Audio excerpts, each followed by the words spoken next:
Good afternoon class. इससे पहले वाली क्लास में कौन सा स्टार्ट किए थे? फंडामेंटल ड्यूटीज स्टार्ट कर दिए थे। डीपीएसपी क्वालिटी में डीपीएसपी पढ़ा दिया था। डीपीएसपी सबको क्लियर है ना? किस भाग में डीपीएसपी? भाग नंबर 4 में। कितने से कितने आर्टिकल तक? 36 से लेकर 51 तक डीपीएसपी। डीपीएसपी पूरा समाप्त हो गया था। डीपीएसपी के बाद स्टार्ट क्या कर दिया था? Fundamental duties. इनको क्या बोलते हैं हिंदी में? मौलिक कर्तव्य। मौलिक कर्तव्य किसके? भारत के नागरिकों के। किसके? भारत के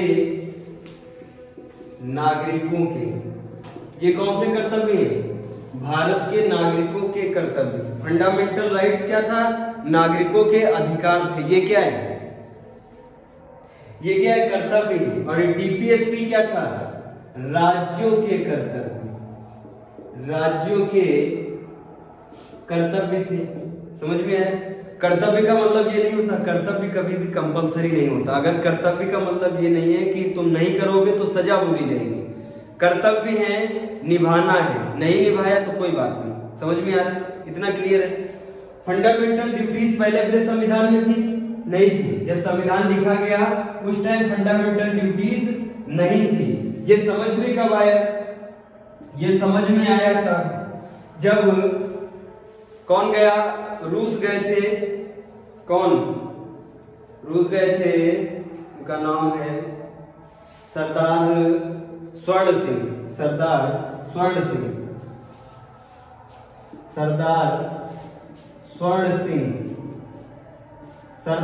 सिंह कहाँ जाते हैं? रूस जाते हैं।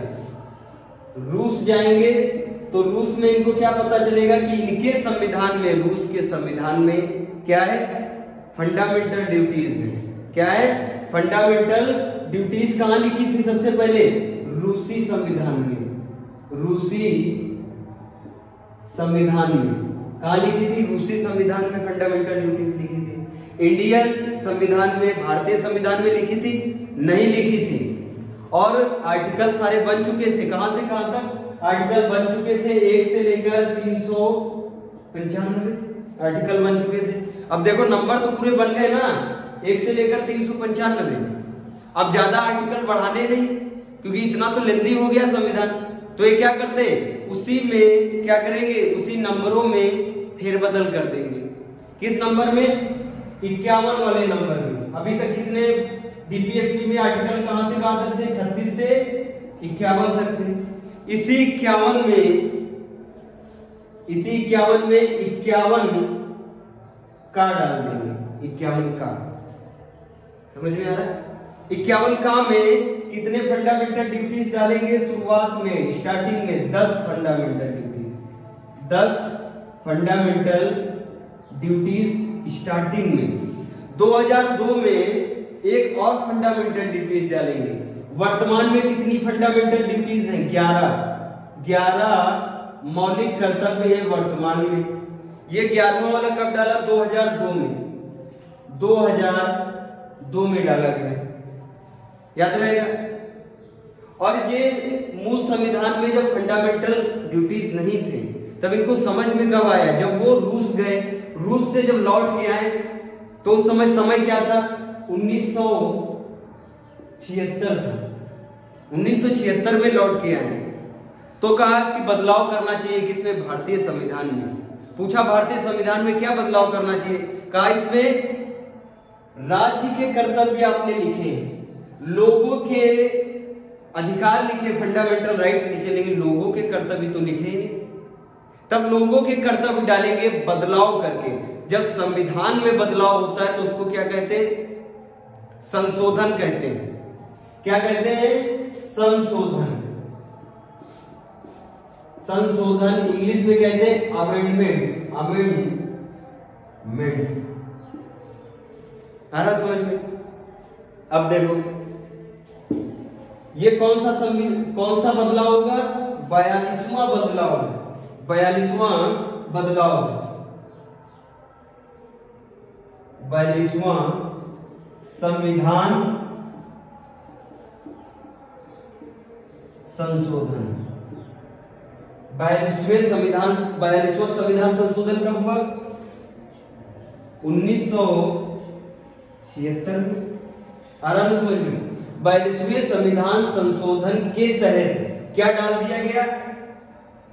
Fundamental duties. उस समय कितनी फंडामेंटल ड्यूटीज डाली गई? 10। आराम समझ में, 10 डाली गई। उसके बाद 2002 में इनको लगा 2002 में लगा एक फंडामेंटल ड्यूटीज और होनी चाहिए। तो 2002 से कितनी फंडामेंटल ड्यूटीज हो गई? 11। क्लियर है यहां तक? कितनी हो गई? 11। तो बताओ फंडामेंटल ड्यूटीज हमने किस देश से ली है? रूस से ली। आ रहा ना समझ में? रूस से फंडामेंटल ड्यूटीज ली है। किसने बताया था ये? सरदार स्वर्ण सिंह ने बताया था। जब सरदार स्वर्ण सिंह ने बताया तो इंदिरा गांधी ने कहा तो फिर आप ही बना दीजिए इसको, आप ही समिति बनाइए और आप ही सब बताइए। तो इसीलिए इसको ये किसके द्वारा बनाई गई? सरदार स्वर्ण सिंह समिति के द्वारा।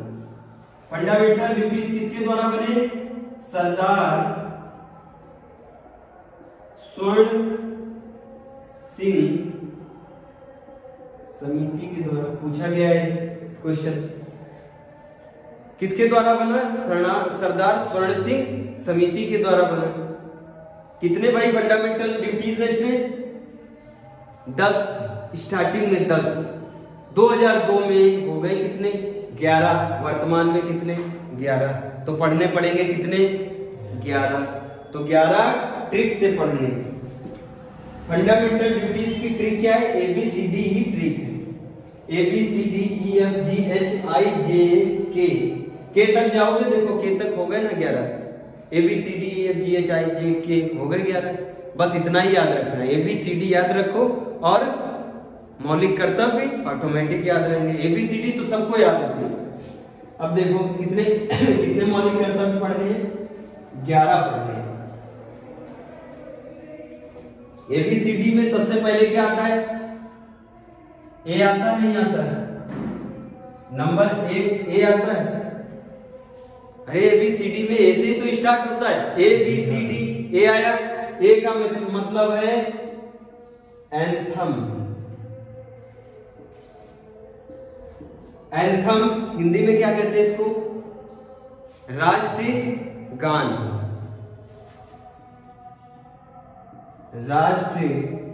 राष्ट्रीय गान कहते ना कहते? बताओ। राष्ट्रीय गान बोलते ना। राष्ट्रीय गान किसके सामने किया जाता है? राष्ट्रीय ध्वज के सामने, तिरंगा के सामने।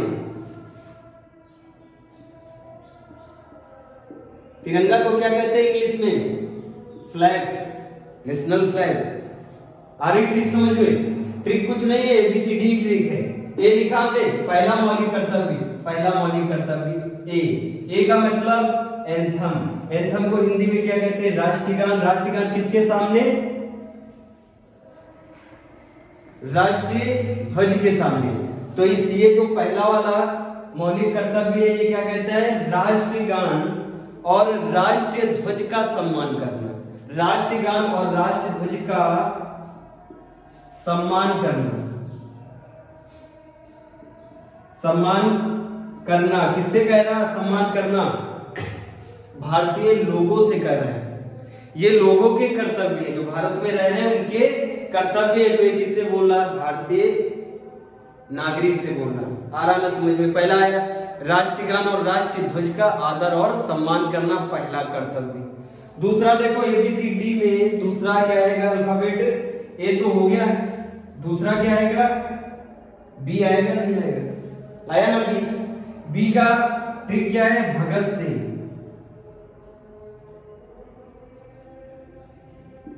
भगत सिंह। B से क्या है? भगत सिंह है। भगत सिंह कौन थे? स्वतंत्रता सेनानी। स्वतंत्रता सेनानी थे नहीं थे? बताओ। बस ये उन्हीं पे तो है। स्वतंत्रता सेनानियों का आदर और सम्मान करना, लिख लो। स्वतंत्रता के लिए हमारे राष्ट्रीय आंदोलन को प्रेरित करने वाले, स्वतंत्रता के लिए हमारे राष्ट्रीय आंदोलन को प्रेरित करने वाले उच्च आदर्श उन्हीं की बात कर रहा, भगत सिंह और बताओ सुखदेव, अरे महात्मा गांधी, पंडित जवाहरलाल नेहरू, जिन्होंने भी देश के लिए क्या किया, लड़ाई की। उनका क्या करना, उनके आदर्शों को आगे लेकर चलना और उनका सम्मान करना हमारा दूसरा मौलिक कर्तव्य है।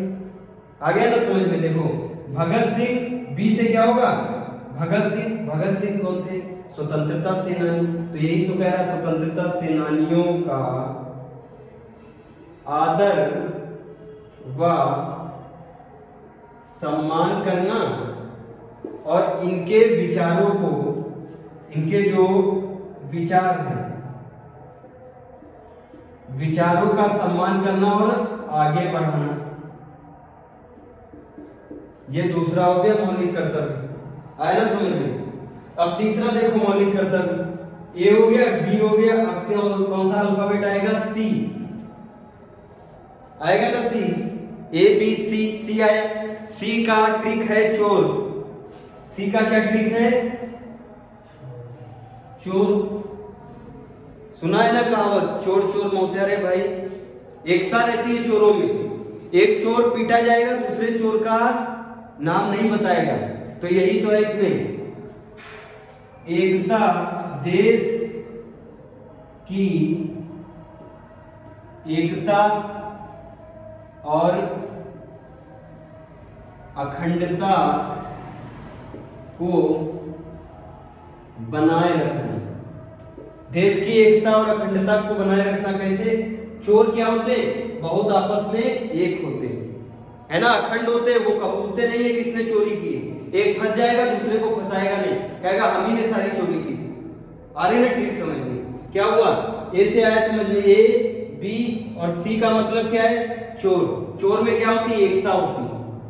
चोरों के विचारों में एकता होती है, अखंडता होती है। पुलिस वाले पकड़ लेते हैं तो एक दूसरे का नाम नहीं बताते, वही तो बात है। देखो देश की एकता और अखंडता को बनाए रखना। तीसरा मौलिक कर्तव्य क्लियर है ना? तीसरा मौलिक कर्तव्य चोर नहीं है, चोर ट्रिक है। तीसरा मौलिक कर्तव्य क्या है, देश की एकता और अखंडता को बनाए रखना। तीसरा मौलिक कर्तव्य क्या है, देश की एकता और अखंडता को बनाए रखना। आ रहा ना तीसरा समझ में? चौथे पे चले, क्या हो गया, ये तीनों पहले देखो ध्यान से नोट करो। चौथे में क्या होगा, A B C D. D से होगा डिफेंस, डिफेंस होगा नहीं होगा, डी से। डिफेंस का मतलब रक्षा। किसकी रक्षा, देश की रक्षा करना। देश को जब भी जरूरत हो तो उसकी रक्षा करना, मतलब मिलिट्री में शामिल हो जाना, बिना कहे आर्मी में शामिल हो जाना। देखो पहला वाला क्लियर है। ए से एंथम, एंथम मतलब राष्ट्रगान। राष्ट्रगान किसके सामने, तिरंगे के सामने। तो बताओ राष्ट्रगान की और राष्ट्रध्वज का सम्मान करना पहला कर्तव्य। दूसरा बी से भगत सिंह। भगत सिंह कौन थे, स्वतंत्रता सेनानी। स्वतंत्रता सेनानियों का सम्मान व आदर और उनके विचारों को आगे बढ़ाना। हो गया ना क्लियर? अब देखो तीसरा वाला चोर। चोर में एकता होती है, अखंडता होती है, एक दूसरे का नाम नहीं बताते, वही तो तीसरा कर्तव्य है। तीसरा कर्तव्य क्या कहता है, देश की एकता अखंडता को बनाए रखना है। बस चौथा देखो, ये तीन देखो, तीन नोट डाउन कर लिया, स्टार्टिंग से फिर से लिखवा रहा है। चौथा क्या होगा, D. A B C D आएगा ना। ए मतलब ए अल्फाबेट में पहले ए आएगा, फिर बी आएगा, फिर सी, उसके बाद डी। चौथा कर्तव्य डी। डी का मतलब डिफेंस। डिफेंस को हिंदी में क्या कहते, रक्षा करना। देश को जब देश की रक्षा करें, कहते जब देश को जरूरत हो तो देश की क्या करें, रक्षा कैसे करोगे, आर्मी में जाके। इसमें क्या है, देश की रक्षा करना। देखो लिखा हुआ है डिफेंस, डी से डिफेंस, देश की रक्षा करना। और आह्वान किए जाने पे मतलब बुलाने पे राष्ट्र की सेवा करना। बुलाने पे आह्वान मतलब होता है बुलाना। कौन बुलाएगा? देश खुद बुलाएगा क्या? सरकार बुलाएगी कि आर्मी में सब लोग शामिल हो जाओ, अभी मिलिट्री कम पड़ गई, अभी जब बड़ा युद्ध हो जाए ना तो फिर ये ट्रेनिंग वगैरह बहुत कम समय के लिए ट्रेनिंग होती है, बस 7-8 दिन में राइफल चलाना सिखा देंगे और थोड़ा लंबे चौड़े हो, उसके बाद तुरंत आर्मी में जाओ और बॉर्डर पे लड़ो जाके। वो बात हो रही है। बुलाने पे, आह्वान करने पे कहां शामिल होना है? राष्ट्र की सेवा में, राष्ट्र की सेवा में शामिल होना। आया ना फोर्थ समझ में? फिफ्थ देखो, फिफ्थ क्या है? पांचवा ए बी सी डी ई आएगा। ई का मतलब है इक्वालिटी, ई से इक्वालिटी, इक्वालिटी का मतलब क्या होता है हिंदी में? समानता, समानता। देश में सभी जाति, धर्म, लिंग, भाषा के नाम पे भेदभाव नहीं करना। क्या करना? समानता रखना, समान भाव दिखाना। लिख लो, देश में सभी जाति, लिंग, धर्म के नाम पे, देश में सभी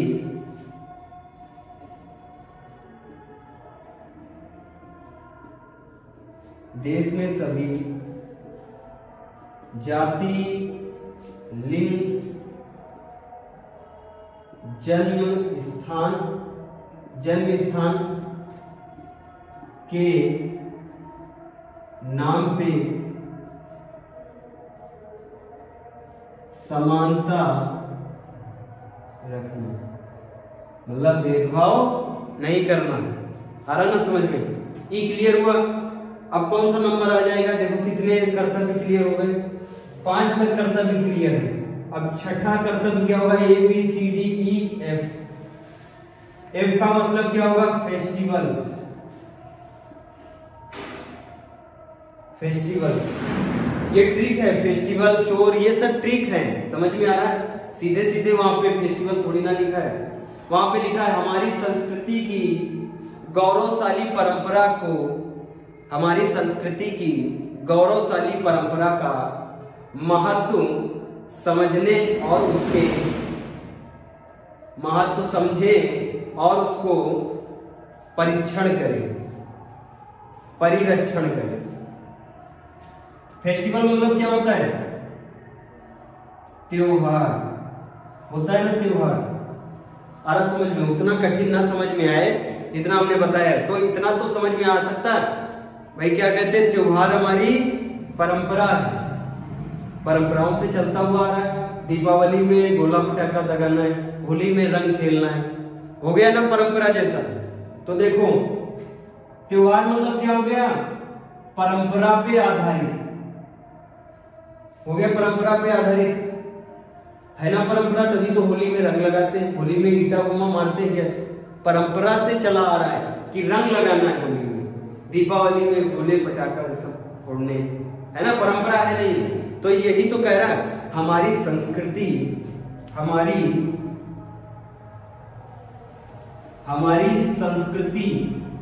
संस्कृति मतलब होता है कल्चर। हमारी संस्कृति की गौरवशाली परंपरा, हमारी संस्कृति की गौरवशाली परंपरा को बनाए रखना। हमारी संस्कृति की गौरवशाली परंपरा को बनाए रखना। कह रहे हैं कि होली का जो त्योहार है वो भूल ना जाना, त्योहार मनाना। कौन बोल रहा है? मौलिक कर्तव्य बोल रहे हैं। ये हमारे कर्तव्य हैं, जो त्योहार वगैरह है, जो परंपरा है, उनको मनाना कर्तव्य है, भूलना नहीं है। समझ में आ गया? फेस्टिवल आया समझ में। अब बताओ ABCD में ABCDEF, आगे क्या है? जी। जी का मतलब जी से जीनियस और जी से ग्रीन। जी से क्या होगा? ग्रीन भी तो होगा।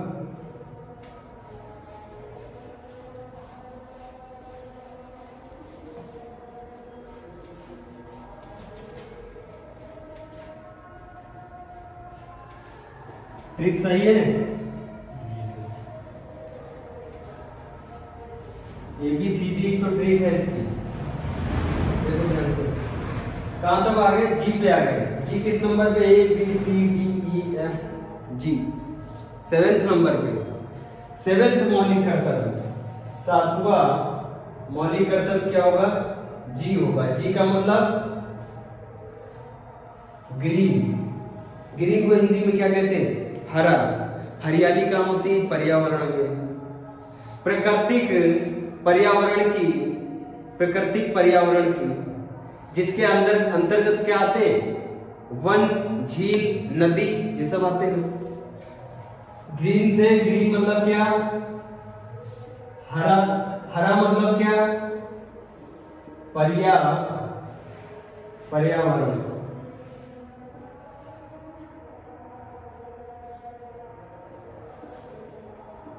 हरा ही तो होता है पर्यावरण। पर्यावरण कैसा होता है? हरा होता है। पर्यावरण की क्या करना? रक्षा करना। पर्यावरण में क्या आता है? वन जीव। पर्यावरण में क्या आता है? वन्य जीव। इसी में मछलियां भी तो आएंगी पर्यावरण में, क्या पर्यावरण से बाहर है? झील भी तो इसी में आएंगे, नदी भी तो इसी में आएंगी। वन्य जीव, झील, नदी, ये सब किसमें आते हैं? पर्यावरण में आते हैं। क्या कह रहे हैं? वन्य जीव, झील, नदी के जीव जितने भी हैं, सबका क्या करना है? संरक्षण करना है। वन्य जीव की क्या करना है? रक्षा करनी। क्या कह रहे हैं? वन्य पर्यावरण की रक्षा करना। पर्यावरण की रक्षा करना, इतना बोल दिया। पर्यावरण की रक्षा में सब आ गए ना। वन्य जीव में शेर, चूहा, बिल्ली सब आ गए उसमें, जितने भी जंगल में सब रहते हैं आ गए ना वन्य जीव में। झील में सब आ गए, मछली वगैरह सब आ गए। नदी में भी वो सब आ गए। जितना भी वन्य जीव बोल दिया। वन्य जीव का मतलब जो भी स्थल पे है, जल में है, जितने भी जीव सबको क्या करना है? सबकी रक्षा करनी है। और रक्षा ना कर सको जो खाने पीने वाले हैं, तो उनपे थोड़ी क्या दिखाओ? दया दिखाओ। रक्षा करनी है व दया रखनी है। आ रहा ना समझ में? देखो, जी का मतलब जीनियस और जी से ही क्या होता है? ग्रीन। ग्रीन मतलब हरा। हरा क्या होता है? पर्यावरण हरा होता है। पर्यावरण की रक्षा करना, बस मामला समझो। पर्यावरण में सब आ जाते हैं। पर्यावरण में झील, नदी, नाले सब पर्यावरण में आते हैं, है ना। वन्य जीव वगैरह सब इसी में आते हैं। कह रहे हाथी, कई सारी मूवी देखी होंगी, उसमें हाथी मारे जाते हैं, दांत वगैरह निकाले जाते हैं। तो क्या जब देश आजाद हुआ था या कुछ समय बाद, क्या उनको नहीं पता था कि हाथी वगैरह मारे जाते हैं, शेर मारे जा रहे हैं? इसीलिए मौलिक कर्तव्य में रखा है। और कर्तव्य किसके लिए? हम लोगों के लिए। हम ही लोग तो उनको नुकसान पहुंचाते हैं। इसी के लिए कह रहे हैं कि वन्य जीव की रक्षा करना है। लोग कहते हैं मेरे वहां शेर आ गया, शेर तुम्हारे वहां नहीं है, तुम शेर के वहां चले गए। अरे भैया, प्राकृतिक हवा लेने के लिए जंगलों में लोग क्या बनवा रहे हैं? बिल्डिंग बनवा रहे हैं। और जंगल तो उन लोगों के है ना। कई सारे जो अमीर लोग होते हैं वो पेड़ों के बीच में बनवाते हैं। अब पेड़ वगैरह में भाई वो नहीं रहेंगे, जानवर नहीं रहेंगे, तो क्या वो हाईवे पे रहेंगे आगे? इसीलिए हम लोग उनके घर जा रहे हैं, वो हमारे घर नहीं आ रहे हैं। और वो बता रहे हैं क्या? पर्यावरण, वन्य जीव, झील, नदी की रक्षा करना और उनपे दया रखना। आया ना ये वाला समझ में? 8 जी के बाद कौन सा ABCD में आएगा? H से होगा ह्यूमन देखो इससे ही तो है ह्यूमन साइंटिफिक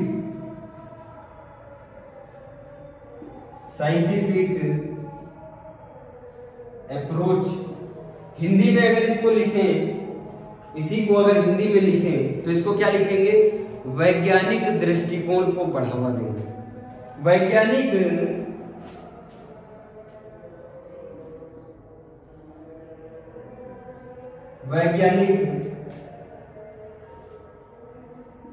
दृष्टिकोण को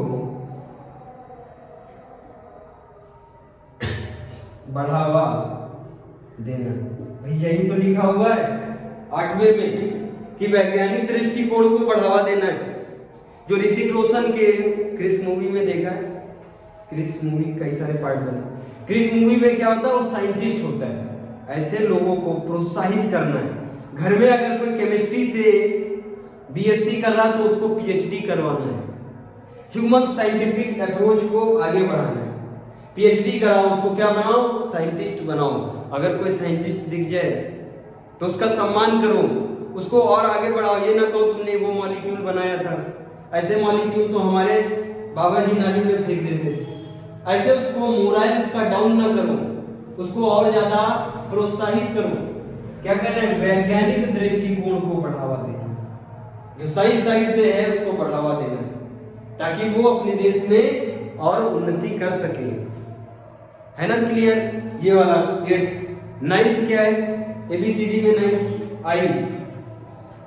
9th नंबर पे आएगा आई।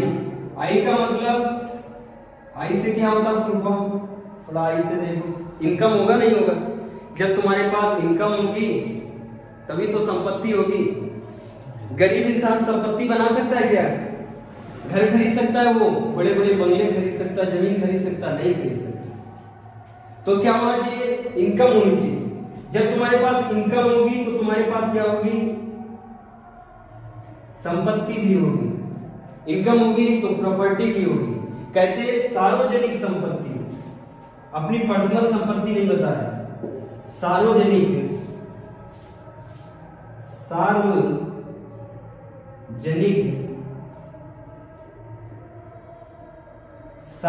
संपत्ति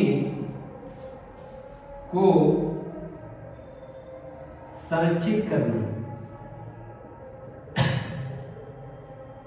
सार्वजनिक संपत्ति को संरक्षित करना, प्रोटेक्ट करना, उसकी रक्षा करना। सार्वजनिक में क्या आता है? सार्वजनिक में रोड, रेलवे, बंदरगाह, ये सब सार्वजनिक में आते हैं, है ना। गवर्नमेंट प्रॉपर्टी अपने आप को गवर्नमेंट प्रॉपर्टी कहाँ कहती है?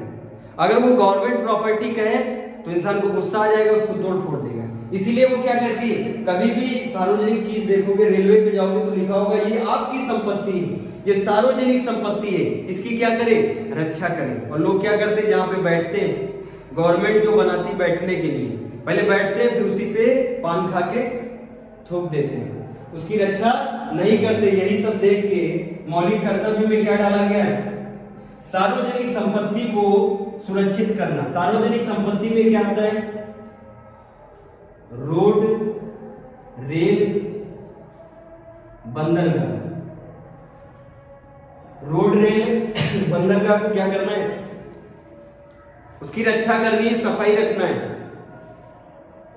रोड पे कई लोग चलते हैं, तो नई जब रोड बनती, स्टार्टिंग में जब रोड बनती तो सोचो गिट्टी वगैरह आती रोड बनने के लिए, आधी गिट्टी तो गायब कर देते हैं, आधी गिट्टी घर में चली जाती है, आधा ईटा रात में गायब हो जाता है। सार्वजनिक संपत्ति जो बन रही है, जो रोड बन रही है, हो सकता है उसको तोड़ने लगे, फोड़ने लगे। बम्बा, नल वगैरह वो भी तो सार्वजनिक प्रॉपर्टी है। बम्बा ऐसा चलाते हैं, वो जो हैंडपंप होते हैं ऐसा चलाते जैसे दुर्योधन गदा चलाता, वैसे बम्बा वगैरह चलाते। 2 दिन में सार्वजनिक प्रॉपर्टी ऐसे ही यूज करते हैं।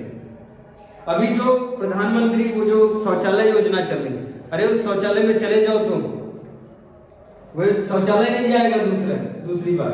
पानी की व्यवस्था सब सुचारू रूप से वो लोग करते हैं, बढ़िया टंकी वगैरह रहती है, सब एक नंबर रहता है। जब बनाते हैं स्टार्टिंग में टाइल्स वगैरह सब लगे रहते हैं, सब तोड़ फोड़ देते हैं। वो जानते हैं हमारे घर का तो है नहीं। और उनके घर में जाओगे जब वॉशरूम में, तो लगेगा हाँ किसी वॉशरूम में है, एकदम साफ जबरदस्त। अगर दरवाजा टूट भी जाएगा तो उसको बांध के एकदम बना देंगे अपने आप। और गवर्नमेंट का दरवाजा जो लगा होता है डोर, उसको लटक लटक के तोड़ देते हैं, टोटी वगैरह सब घर निकाल के ले जाते हैं, है ना। तो उसीलिए ये डाला गया कर्तव्य में सार्वजनिक संपत्ति को सुरक्षित करना। रोड, रेलवे, बंदरगाह और भी चीजें होती जो भी गवर्नमेंट बनवा के देती, वो सब सार्वजनिक प्रॉपर्टी है ना, समझ में। अब देखो आई के बाद क्या आएगा, जे। आई के बाद एबीसीडी में जे आएगा।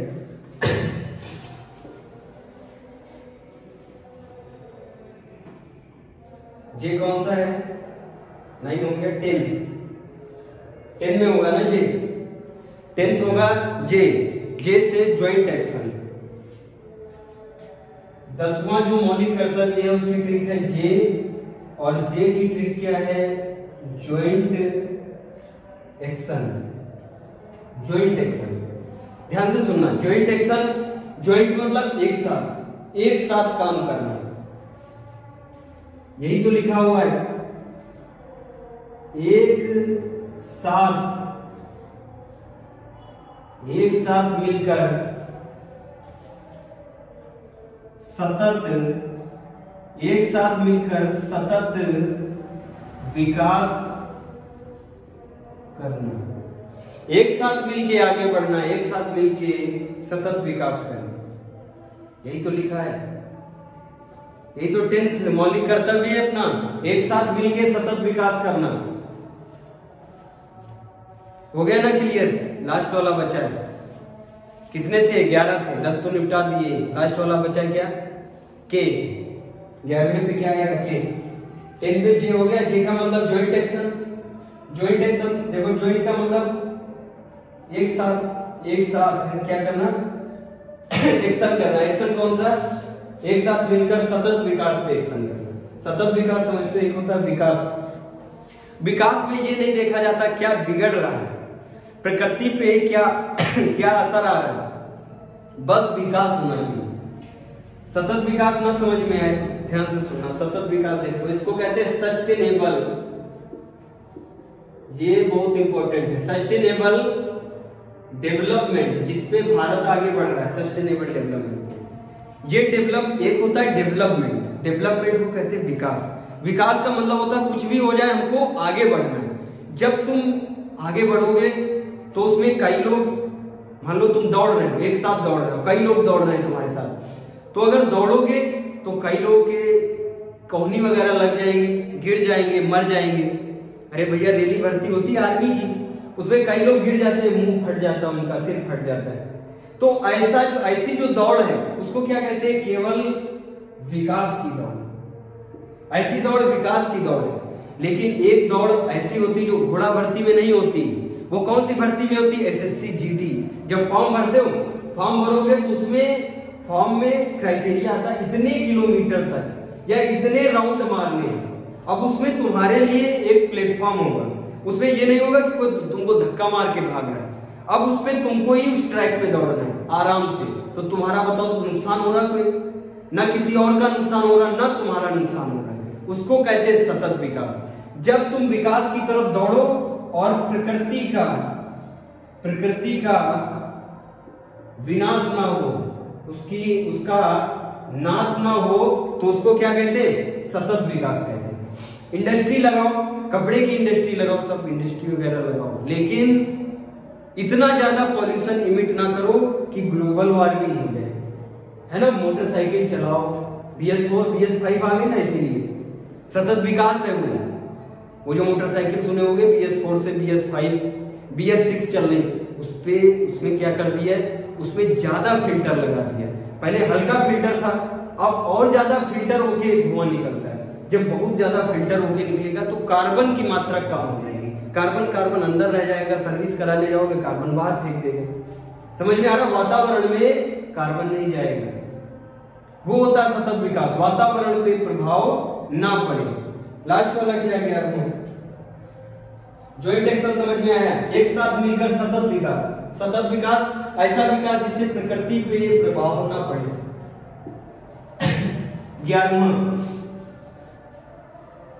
11 तक ही थे ना, 11 की ट्रिक है, के आएगा ना, ABCDEFGHIJ के पे आएगा 11 के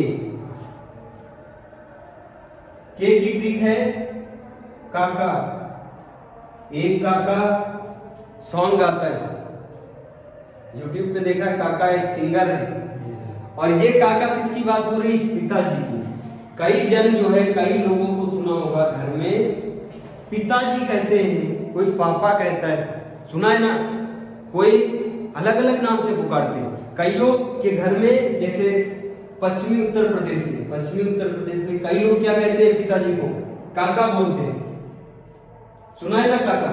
कई जन हमारे जहां पे हम रहते हैं वहां पे भी कई लोग अपने पिताजी को बोलते हैं काका। अब काका क्या हुए? पिताजी हुए।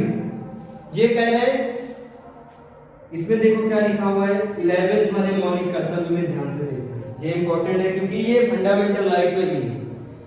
ये देखो 6 से 14 वर्ष तक के बच्चे को, 6 से 14 वर्ष के बच्चे को क्या कहते हैं?